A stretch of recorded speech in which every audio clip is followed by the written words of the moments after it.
It began with a sudden blaze in the dark, a streak of light so immense and brilliant that it dwarfed everything else in the sky. Astronomers first thought it was a mistake, a glitch in the detectors. But within hours, the truth emerged. An object had been spotted, something nearly 100 times larger and brighter than 3I Atlas, and it was heading toward the Sun on a course eerily close to Earth's own orbit. Designated C-2025R2, but already nicknamed the Swan, this interstellar traveler has stunned scientists and ignited speculation unlike anything since the arrival of Oumuamua. Its tail stretches 5 times the width of the full moon, a luminous scar across the heavens that no one can ignore. And behind that beauty lies something far more unsettling, because every piece of data points to the possibility that this isn't just another comet, but something far older, far more powerful, and perhaps even something designed. When the Swan was first detected on September 12, 2025, it immediately shattered expectations. Typical comets appear faint, barely visible even through powerful telescopes. But this object was dazzling from the start, its presence undeniable even in amateur instruments. Within 48 hours, it had been imaged in stunning detail, revealing a tail so massive that 3I Atlas's own faint filament looked like a dying ember beside a raging wildfire. Scientists quickly realized that this was not simply a question of size, but of scale.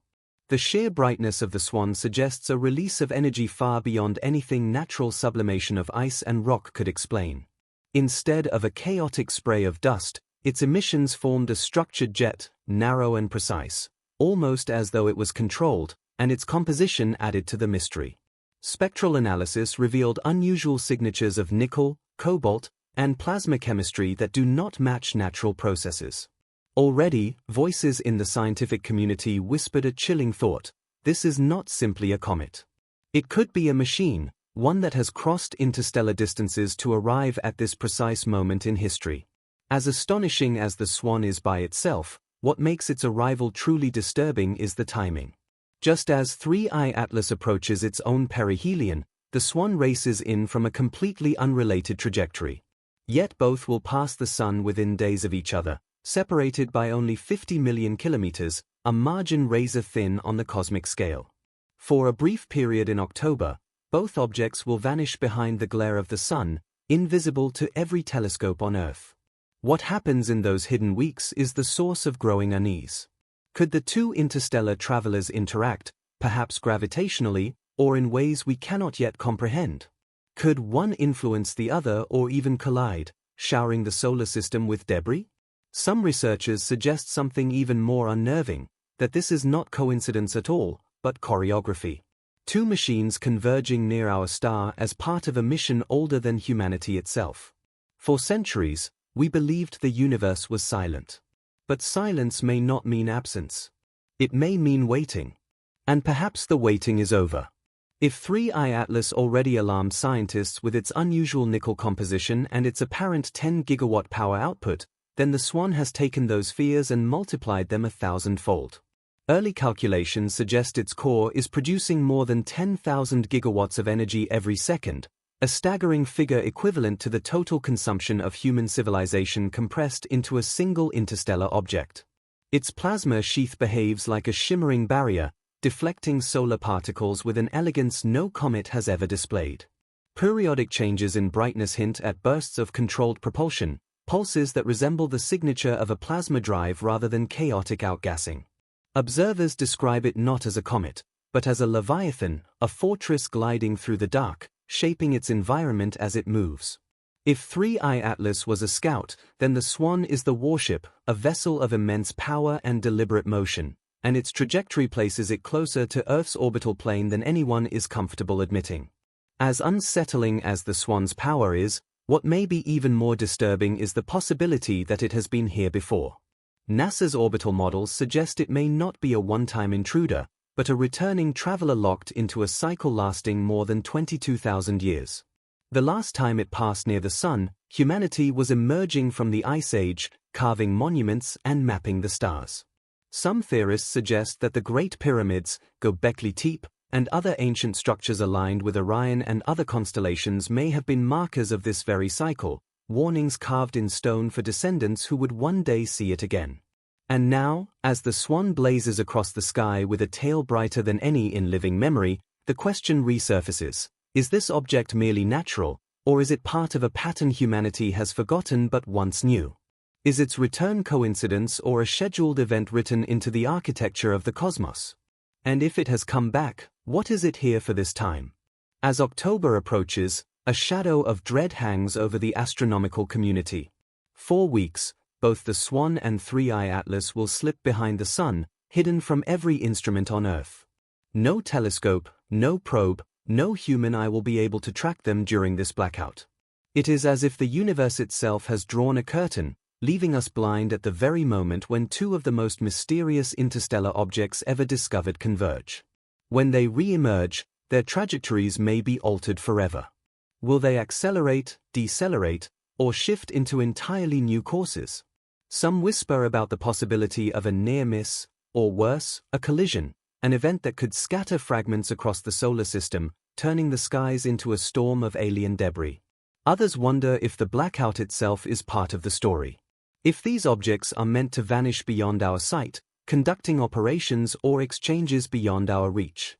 Whatever happens in those weeks, humanity will be forced to wait in silence, hoping that when the curtain lifts, we are not faced with something far worse than we imagined. What separates the Swan from every comet ever documented is not just its scale or brightness, but its behavior. Natural comets vent unpredictably.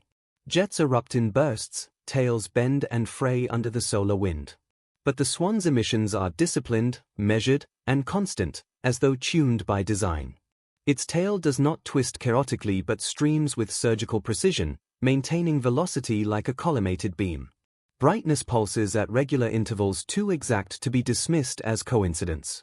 Harvard's AVI lab has suggested that this could represent thrust modulation, a deliberate form of navigation.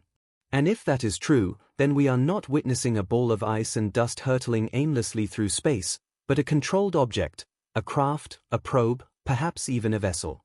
Its power output, its shielding plasma, its chemical cocktail of nickel-cobalt plasma all point to processes far beyond natural cometary physics. The Swan does not look like an accident of nature. It looks like intent. Theories now swirl around the relationship between Three-Eye Atlas and the Swan. Could it really be a coincidence that two interstellar objects have arrived within weeks of each other, converging on the Sun almost in tandem? To some, the pattern is undeniable. Three-Eye Atlas, smaller and less powerful, may have been a scout, an advanced probe sent to test the waters of our solar system, to collect data, or to prepare the way. The Swan, by contrast, radiates the scale of a command ship, a Leviathan fortress following in its wake, either to retrieve information, neutralize the scout, or begin a new stage of whatever mission was set in motion long before human civilization existed. Some speculate that they may not even belong to the same origin, that they could be rival machines, converging to compete for our star, its energy, or something even more profound. The Sun, in this theory, is not just a backdrop but a prize, a beacon or a gateway. And we are witnessing a convergence written into the architecture of the cosmos unfolding right above us. As the Swan approaches perihelion, its trajectory brushes terrifyingly close to Earth's orbital distance, 150 million kilometers, the very same span that keeps our planet alive. For a brief moment, the Swan will skim the edge of our cosmic doorstep. A glowing fortress bigger than any comet in history, passing as though to remind us how fragile our world truly is. The coincidence has sparked ancient echoes. Comets were once seen as omens, signs of upheaval, of endings and beginnings. Now, with one object already radiating controlled power and another trailing it like a scout or rival, the omen feels heavier than ever. Humanity for the first time is not just watching the sky but questioning whether the sky is watching back. Are we observers or participants in a drama we never asked to join? The arrival of the Swan forces us to confront a terrifying possibility, that our solar system is not isolated, not random, but part of a stage where larger forces act. Forces that have been moving across time and space long before we were here to notice them. And now at last, we are watching. The Swan is not just another comet blazing across the heavens. It is a Leviathan 100 times brighter and bigger than anything we have ever tracked, moving with precision, radiating with power, and converging with 3I Atlas at the very heart of our solar system. The odds of such a coincidence are beyond reason. And yet, here it is. Two interstellar visitors arriving together, vanishing behind the sun, and preparing to re-emerge on the other side. When they do, their paths may be forever changed, and so may ours. If this is natural, then we stand on the edge of one of the greatest discoveries in the history of science, living proof that the galaxy sends us messengers, wanderers carrying within them the chemistry and memory of other stars. But if it is not natural, if the swan is a machine, a vessel or a fortress, then we are facing something far greater, evidence of intelligence operating on time scales and energies far beyond our imagination. A scout and a fortress, a mission spanning millennia, returning again and again as humanity struggles to even record its first steps among the stars. Perhaps this is not coincidence. Perhaps it is a cycle, a test, or a warning. For thousands of years, our ancestors looked to the sky and carved their fear into stone.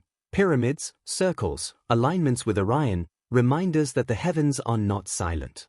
Now, it is our turn to look up and to understand that the universe may not wait for us to be ready. So, the question is not whether the swan is a comet or a craft. The question is what we will do when it passes, when its power brushes against our orbit, and when it finally shows us whether we are alone or already part of something far larger. The curtain has been drawn, the actors are on stage, and humanity is no longer the only audience. If this shook you, if it made you question whether the sky is a quiet backdrop or a living stage, don't turn away. Subscribe to this channel. We follow the signs others ignore. Turn on notifications, because when the Swan and 3I Atlas emerge from behind the sun, everything may change. Share this story with someone who still believes the universe is silent. And tell me in the comments, do you think the Swan is just a comet, or the fortress of an intelligence that has finally returned?